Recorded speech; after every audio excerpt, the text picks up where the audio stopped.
श्री गुरुचरित्र अध्याय 4.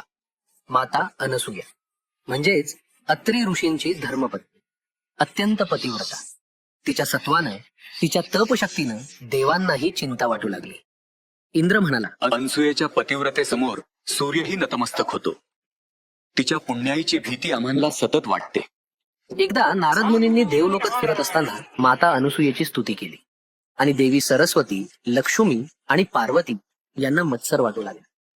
आणि मग माता अनसूयेची परीक्षा घेण्यासाठी, तिचे पतिव्रत भंग करण्यासाठी ब्रह्मा, विष्णू, महेश यांना भिक्षुकांच्या रूपात अत्रींच्या आश्रमात पाठवली. त्यावेळी अनसूया एकटीच. अतिथींचं स्वागत केल्यानंतर त्यांनी एक विचित्र मागणी केली. आम्ही तुझ्याकडून भिक्षा घेऊ, पण तू निर्वस्त्र होऊन वाढवलंस तरच. अतिथी उपाशी पाठवणं पती धर्माला विरुद्ध आणि विवस्त्र होणं पतिव्रतेला प्रतिकूल.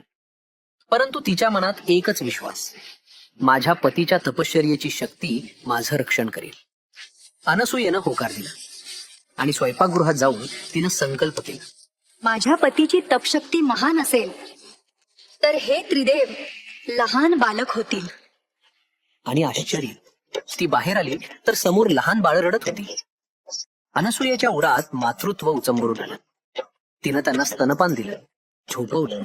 ती त्रिदेवांची माता बनली. मध्यानी अत्री परतली. पाळण्यात झोपलेली ती 3 दैवी बालरूप पाहून तेही चकित झाले. देवांनी स्वतःचा खरा स्वरूप उघड केला आणि म्हणाले, अत्री अनसूये, पाहिजे तो वर मागा.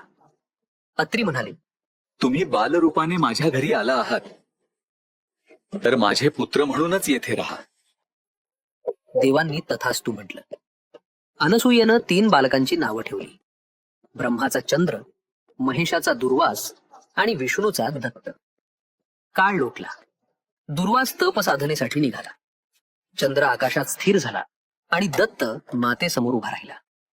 आणि त्या क्षणी त्रिदेवांचा एकात्म प्रकाश दत्तात्रेय रूपात प्रकट झाला. याच दत्तात्रेय महाराजांपासून सुरू होते आपली अखंड गुरु परंपरा.